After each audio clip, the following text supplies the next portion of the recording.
কোচবিহার পঞ্চানন বর্মা ইউনিভার্সিটির সম্পূর্ণ নতুন শিক্ষানীতি অনুযায়ী প্রকাশিত বিএ সেকেন্ড সেমিস্টারের মেজর কোর্সের অন্তর্গত পলিটিক্যাল সায়েন্সের সাজেশন সম্পর্কে আমাদের আজকের এই স্পেশাল ভিডিও। কাজেই আজকের এই ভিডিওটি কিন্তু তোমাদের জন্য খুবই গুরুত্বপূর্ণ হতে চলেছে। তবে ভিডিওটি শুরু করার আগে তোমাদের কাছে রিকোয়েস্ট, দেখো আমরা এই চ্যানেল মারফত বিভিন্ন স্টাডি সংক্রান্ত নিউজ, স্কলারশিপ সংক্রান্ত আপডেট, এমনকি সাজেশন প্রদান করে থাকি। কাজেই খুব ভালো হবে যদি আমাদের চ্যানেলটিকে সাবস্ক্রাইব করে দিয়ে আমাদের পরিবারের সদস্য নাও। আর দেখো ভিডিওর নিচে যে কমেন্ট বক্সটি রয়েছে তা কিন্তু সকলের জন্য খোলা, তো তোমরা কমেন্টে এটা জানাতে ভুলো না আজকের এই ভিডিওটি তোমরা কোন কোন কলেজ থেকে ওয়াচ করছো। যাই হোক, শুরু করছি আমাদের আজকের এই স্পেশাল ভিডিওটি।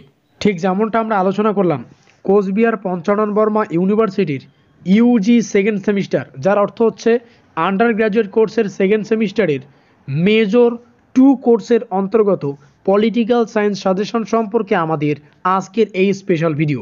এখানে 2 মানে আমাদের সেকেন্ড সেমিস্টারে এসে 2 লিখতে হচ্ছে, কারণ আমাদের প্রথম সেমিস্টারে মেজর 1 ছিল, ঠিক আছে, সেটাই আমাদের সেকেন্ড সেমিস্টার বা দ্বিতীয় সেমিস্টারে এসে মেজর 2তে পরিণত হয়েছে। তো যাই হোক, সেটা আলাদা বিষয়। আর আজকের এই ভিডিওটিতে আমরা এই মেজর কোর্সের অন্তর্গত পলিটিক্যাল সায়েন্স থেকে একটি অতি গুরুত্বপূর্ণ প্রশ্ন এবং তার উত্তর সম্পর্কে বিস্তারিত আলোচনা করব। আর এই প্রশ্ন এবং উত্তর সংক্রান্ত আমাদের আজকের ক্লাস তৃতীয় ক্লাস, অর্থাৎ যথারীতি আমরা এর আগে 2টো ক্লাসে গুরুত্বপূর্ণ প্রশ্নাবলী এবং তার উত্তর সম্পর্কে বিস্তারিত আলোচনা করে ফেলেছি। আর ওই ভিডিওগুলির লিঙ্ক তোমরা পরপর ডেসক্রিপশন বক্সে পাবে, সেখান থেকে দেখে নিও। আর আজকের এই ভিডিওটিতে আমরা যে গুরুত্বপূর্ণ প্রশ্নটির উত্তর সম্পর্কে আলোচনা করব, প্রশ্নটিতে জানতে চাইছে ভারতের সংবিধান রচনায় গণপরিষদের ভূমিকার মূল্যায়ন করো। প্রশ্নটি মোস্ট ইম্পর্টেন্ট।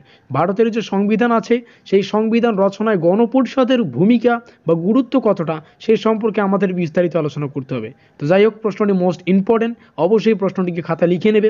শুরু করছে আমাদের উত্তরটি। কি বলছে? ভারতীয় সংবিধান রচনার জন্য গঠিত গণপরিষদের গঠন ব্যবস্থা ও কার্যাবলী বিভিন্ন দৃষ্টিকোণ থেকে সমালোচিত হয়েছে। যেমন 1 নম্বর, এটাকে আমরা প্রথম পয়েন্ট আকারে আলোচনা করব। তো প্রথম পয়েন্ট আমাদের নতুন গণচরিত্রের ঘাটতি। কি বলছে? গণপরিষদের সবচেয়ে বড় ত্রুটি ছিল এর গণচরিত্রের ঘাটতি।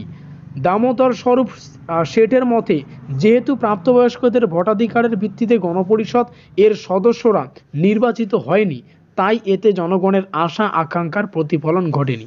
এই কারণে তিনি প্রাপ্তবয়স্কদের ভোটাধিকারের ভিত্তিতে নির্বাচিত গণপরিষদ গঠনের দাবি জানান। তিনি দৃঢ়তার সঙ্গে বলেন, জনগণের শতকরা মাত্র 40% বা 14 ভাগকে নিয়ে পরোক্ষ নির্বাচনে গঠিত এই গণপরিষদ কখনো দেশের সমস্ত মানুষের প্রতিনিধিত্ব করতে পারে না। এটা প্রথম পয়েন্ট, মোস্ট ইম্পর্টেন্ট, অনেক কিছু এখান থেকে জানা গেল। এবার আমরা যাব দ্বিতীয় পয়েন্টে। তো দ্বিতীয় পয়েন্ট, যেখানে আমরা পয়েন্ট আকারে উল্লেখ করব, উচ্চবিত্ত প্রতিনিধির সংখ্যাধিক্যত্ব। কি বলছে? অনেকের মনে করেন বা অনেকের মতে গণপরিষদের সমাজের উচ্চবিত্ত ও সামন্ততন্ত্রের প্রতিনিধিত্ব সবচেয়ে বেশি ছিল। এর ফলে সাধারণ মানুষের চিন্তাধারা বা আশা আকাঙ্ক্ষার এখানে কোনো মর্যাদা পায়নি। নেক্সট আমাদের তৃতীয় পয়েন্ট, গণভোটের অনুপস্থিতি। কি বলছে তোমরা এখান থেকে দেখে নাও। তো এই বিষয়টা এখানে তোমরা অবশ্যই লিখে নেবে ভালো করে।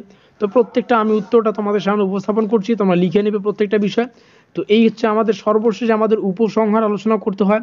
আমি চাইলে কিন্তু উত্তরটা তোমাদের সামনে আবারও ভালো করে বুঝিয়ে দিতে পারতাম। এখানে একটু ব্যাকগ্রাউন্ড সাউন্ড আসতেছে, আজ তোমাদের সামনে জাস্ট উত্তরটা শেয়ার করছি, তোমরা উত্তরটা লিখে নাও, তোমরা ভালো করে পড়ো, দেখবে খুব সহজেই মাথায় সেভ হয়ে যাবে। তো এই হচ্ছে গুরুত্বপূর্ণ প্রশ্নটির উত্তর সম্পর্কে বিস্তারিত আলোচনা। ডেসক্রিপশন বক্স, যেখানে শুরুতেই বললাম যে প্রিভিয়াস 2টো ক্লাসের লিঙ্ক পাবে, সেখান থেকে দেখে নিও। আর ভিডিওটি ভালো লাগলে অবশ্যই লাইক করে দিও, বন্ধুদের কাছে শেয়ার করে দিও। এখনও পর্যন্ত আমাদের পরিবারের সদস্য না থাকলে অবশ্যই সাবস্ক্রাইব করে দিয়ে আমাদের পরিবারের সদস্য নিও। আমাদের আজকের এই স্পেশাল ভিডিওটি এই পর্যন্তই।